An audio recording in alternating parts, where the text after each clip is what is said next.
A Connecticut Yankee in King Arthur's Court by Mark Twain. Chapter 42, War. I found Clarence alone in his quarters, drowned in melancholy, and in place of the electric light he had reinstituted the ancient rag lamp and sat there in a grisly twilight with all curtains drawn tight. He sprang up and rushed for me eagerly, saying, "Oh, it's worth 1,000,000,000 milrays to look upon a live person again."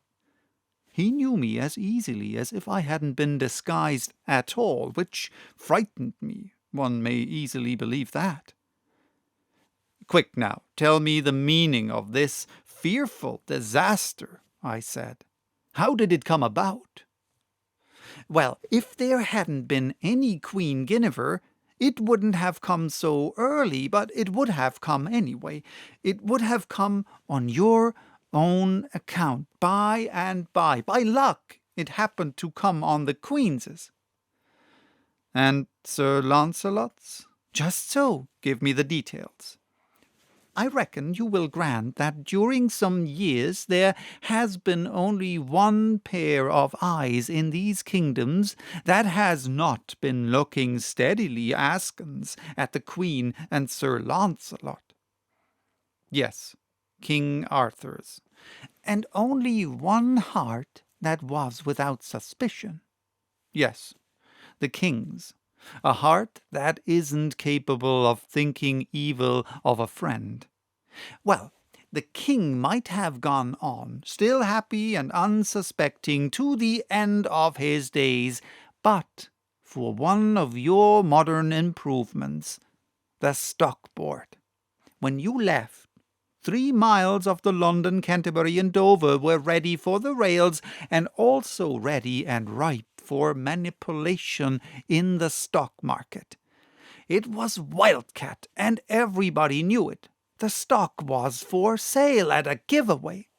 What does Sir Launcelot do but, yes, I know, he quietly picked up nearly all of it for a song, and then he bought about twice as much more, deliverable upon call, and he was about to call when I left. Very well, he did call. The boys couldn't deliver. Oh, he had them, and he just settled his grip and squeezed them. They were laughing in their sleeves over their smartness in selling stock to him at 15 and 16, and along there that wasn't worth 10. Well, when they had laughed long enough on that side of their mouths, they rested up that side by shifting the laugh to the other side.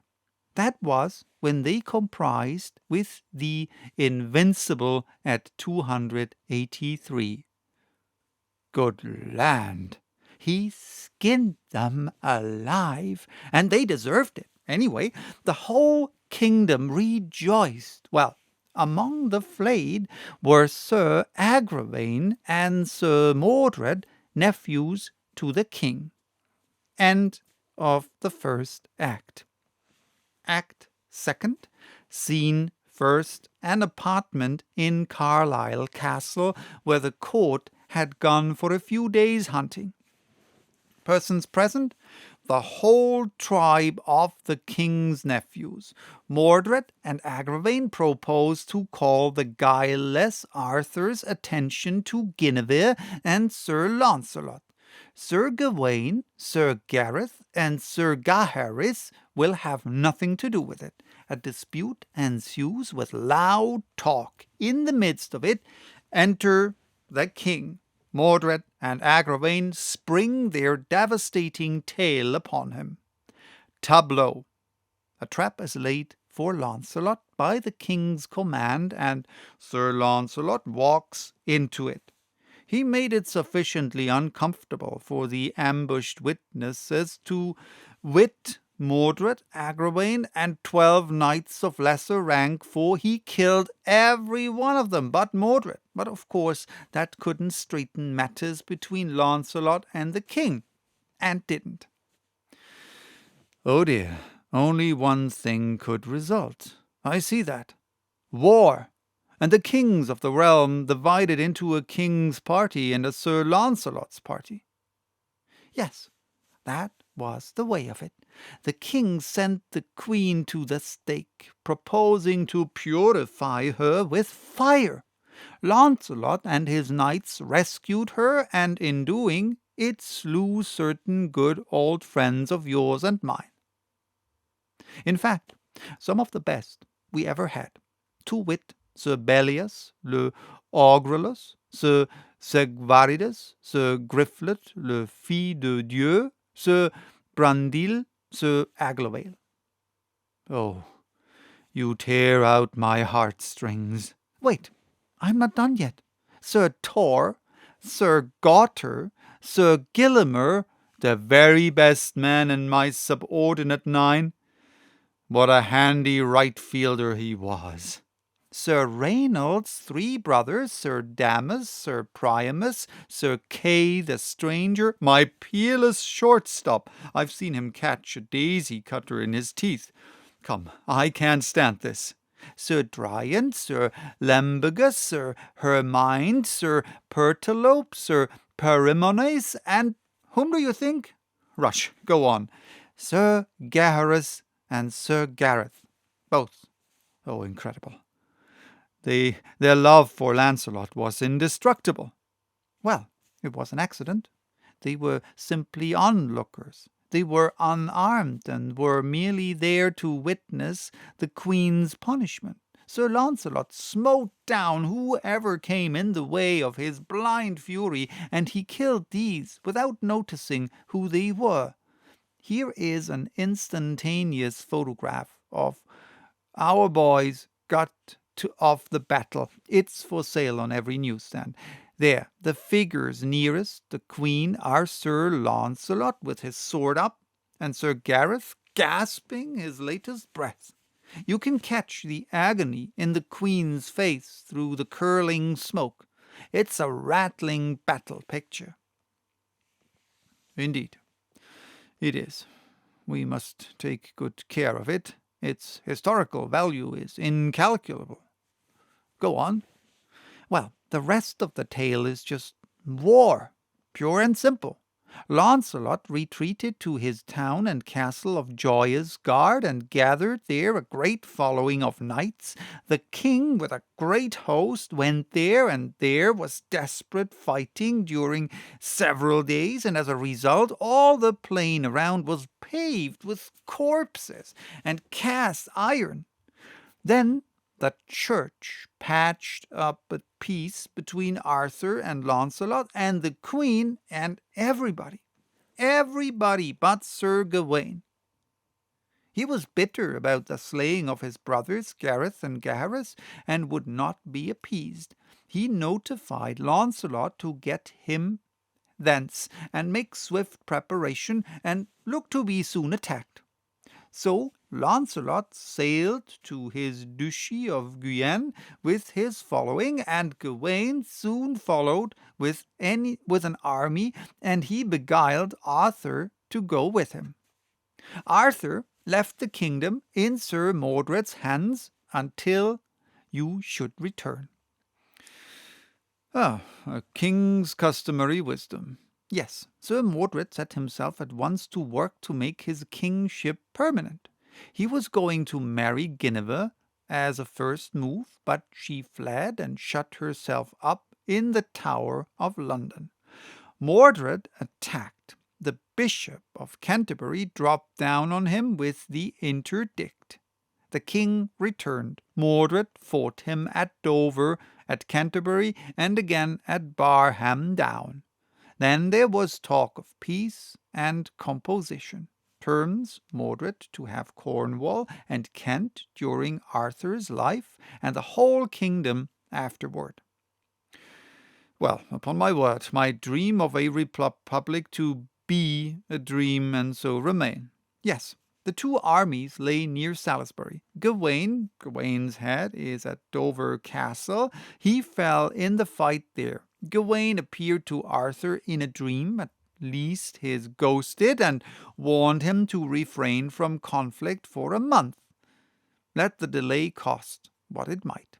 But battle was precipitated by an accident. Arthur had given order that if a sword was raised during the consultation over the proposed treaty with Mordred, sound the trumpet and fall on, for he had no confidence in Mordred. Mordred had given a similar order to his people. Well, by and by, an adder bit a knight's heel. Okay. Well, by and by, an adder bit a knight's heel. The knight forgot all about the order and made a slash at the adder with his sword. Inside of half a minute, those two prodigious hosts came together with a crash. They butchered away all day. Then the king, however, we have started something fresh since you left. Our paper has. No. What is that?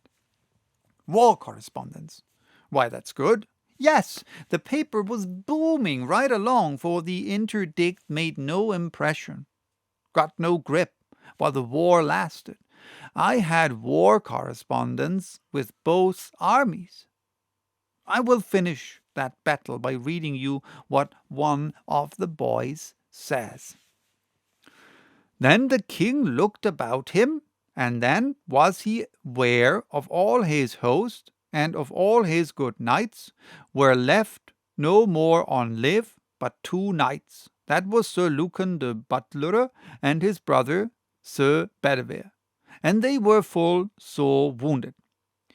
Jesu mercy, said the king, where are all my noble knights becomen? Alas, that ever I should see this doleful day!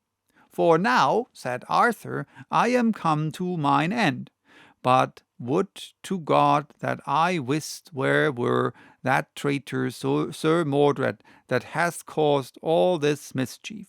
Then was King Arthur where Sir Mordred leaned upon his sword among a great heap of dead men. Now give me a spear, said Arthur unto Sir Lucan, for yonder I have espied that traitor that all this woe hath wrought. Sir, let him be, said Sir Lucan, for he is unhappy, and if ye pass this unhappy day, he shall be right well revenged upon him. Good Lord, remember ye of your night's dream, and what the spirit of Sir Gawain told you this night, yet God of his great goodness hath preserved you hitherto. Therefore, for God's sake, my lord, leave off by this, for blessed be God, ye have won the field. For here we be 3 on live, and with Sir Mordred is none on live. And if ye leave off now, this wicked day of destiny is past. Tide me death, betide me life, saith the king, now I see him yonder alone, he shall never escape mine hands, for a better avail shall I never have him. God speed you well, said Sir Bedivere. Then the king gat his spear in both his hands, and ran toward Sir Mordred, crying, Traitor, now is thy death day come. And when Sir Mordred heard Sir Arthur, he ran until him with his sword drawn in his hand, and then King Arthur smote Sir Mordred under the shield with a foin of his spear throughout the body more than a fathom. And when Sir Mordred felt that he had his death's wound, he thrust himself with the might that he had up to the butt of King Arthur's spear, and right so he smote his father Arthur with his sword, holden in both his hands, on the side of the head, that the sword pierced the helmet and the brain pan, and therewithal Sir Mordred fell stark dead to the earth, and the noble Arthur fell in a swoon to the earth, and there he swooned oft times. So I think I will stop for today. Bye-bye. Till next time with the next part of this chapter.